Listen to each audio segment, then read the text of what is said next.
हरियाणा भाजपा के प्रदेश अध्यक्ष ओम प्रकाश धनखड़ ने आज़ादी की लड़ाई को लेकर कांग्रेस पर बड़ा निशाना साधते हुए कहा कि कांग्रेस का आज़ादी की लड़ाई में कोई योगदान नहीं था। ना ही तो किसी कांग्रेस के कार्यकर्ता को सजा हुई और ना ही किसी को फांसी। यही नहीं, कांग्रेस तो अंग्रेजों के साथ मिली भगत कर ही सारा कामकाज करती थी। ओम प्रकाश धनखड़ आज रोहतक में आज़ादी अमृत महोत्सव के कार्यक्रम को लेकर कार्यकर्ताओं की बैठक लेने के लिए पहुंचे थे। ओम प्रकाश धनखड़ ने कहा कि देश के विभाजन की शर्त पर हमें आज़ादी मिली और लाखों लोगों की जान चली गई। कांग्रेस को उस समय सत्ता मिल गई। अगर वह चाहते तो भगत सिंह का गांव और जिस जेल में भगत सिंह को फांसी हुई वह भारत में होते। लेकिन नेताजी सुभाष चंद्र बोस सही कहा करते कि कांग्रेस और अंग्रेज़ों के साथ मिली भगत कर काम करती थी। उन्होंने कहा कि कांग्रेस पार्टी ने आज़ादी की लड़ाई में योगदान देने वालों के इतिहास को छुपाने का काम किया है, जिसको बाहर लाना होगा। यही नहीं, आज़ादी की लड़ाई में तो किसी कांग्रेस के कार्यकर्ता को ना तो काला पानी की जेल हुई और ना ही कोई फांसी। यही नहीं, उन्होंने कहा कि कांग्रेस को खुद में सुधार करने की ज़रूरत है और प्रदेश में तो संगठन भी नहीं बना पा रहे। धनखड़ बोले कि आज़ादी के 75वें साल पर भारत सरकार ने पराक्रम दिवस के रूप में इसे मनाने का फैसला लिया है।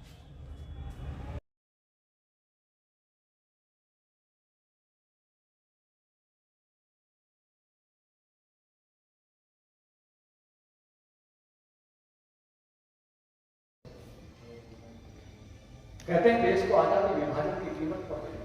कांग्रेस के नेताओं ने, बड़े बड़े नेताओं ने घोषणा की थी कि देश का विभाजन हमारी लाश पे होगा। देश के इतिहास में जिक्र है ये बात।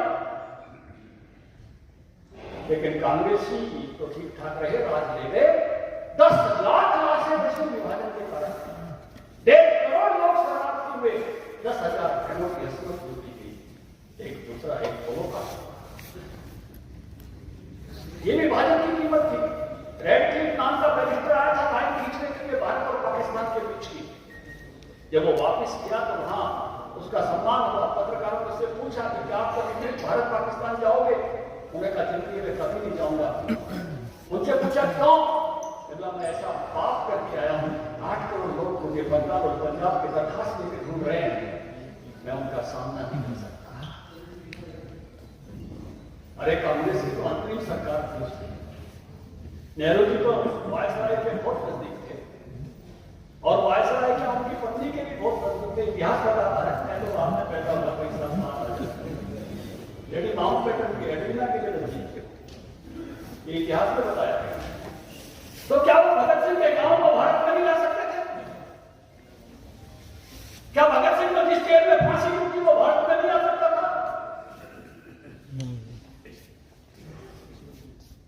इसलिए नेताजी सुभाष चंद्र बोस ने कहा कि ये लोग बस आजादी के वो स्वर्णिम प्रश्न, सुनहरे अध्याय थे जो आजादी के आंदोलन के, वो सुनहरे अध्याय दबा दिए गए।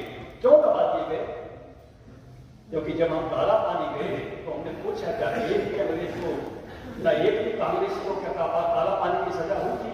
आपको हैरानी होगी, एक भी कांग्रेसी को काला पानी की सजा नहीं हुई।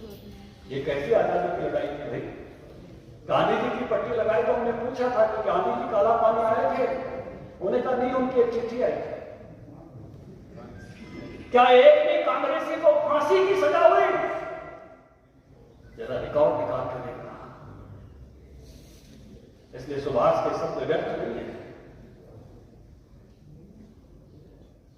ये ब्रिटिशर्स के साथ तालमेल से चलते थे। आजादी की लड़ाई में 3,27,000 लोग बलिदान हुए हैं। 13,500 लोगों को फांसी हुई है, शहीद कोष बना है। ऐसे सब वीरों को याद करना हमारा परम कर्तव्य है।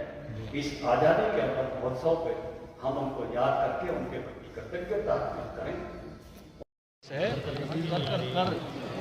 भारत सरकार ने जिसको पराक्रम दिवस घोषित किया है, उस दिन हर पंचायत में और हर वार्ड में आज़ादी का 75वां साल है। इसलिए 75 लोगों के साथ आज़ादी का अमृत महोत्सव का कार्यक्रम उन शहीदों का, परिवारों के लोगों का सम्मान करते हुए, क्योंकि आज उनमें से अधिकांश नहीं हैं, समय बहुत हो गया है। तो उनके परिवारों का सम्मान करते हुए आज़ाद हिंद फौज के गीत, आज़ाद हिंद फौज के तराने गाने हैं और वंदे मातरम करना है, तिरंगा लगाकर करना है।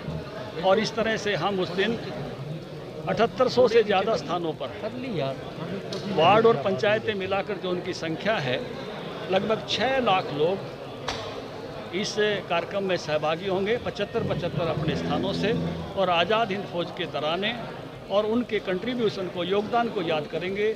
नेताजी सुभाष चंद्र बोस का योगदान, आज़ाद हिंद फौज के जो 26,000 लोग बलिदान हुए उनका योगदान, और हरियाणा के जो लोग उसमें शामिल थे उनके सबके योगदान की चर्चा करेंगे। एक आपने एक आरोप लगाया, हमने स्पीच में देखा कि कांग्रेस ने हमारे शहीदों के इतिहास को छुपाया है, क्या कारण है? देखिए, आप सब लोग इतिहास पढ़े हैं, पत्रकार हैं। जो घटनाएं मैंने बताई वो घटनाएं इतिहास की साक्षी हैं। आप सब उन्हें खोजना चाहिए और सभी पत्रकार बंधुओं को, समाज के सभी वर्गों को इस छुपे हुए इतिहास को उजागर करना चाहिए। कांग्रेस पार्टी ये कहती है कि संघ का और भारतीय जनता पार्टी का तो आज़ादी की लड़ाई में कोई योगदान ही नहीं। उस समय भारतीय जनता पार्टी बनी नहीं थी। जो भी लोग थे हम उनको पब्लिक डोमेन में लाने की बात कर रहे हैं, जनप्रकाश में लाने की बात कर रहे हैं। आज़ादी के प्रथम स्वतंत्रता समर में जो लोग थे, जब तो कांग्रेस भी नहीं थी, उन सब का इतिहास जनप्रकाश में लाओ।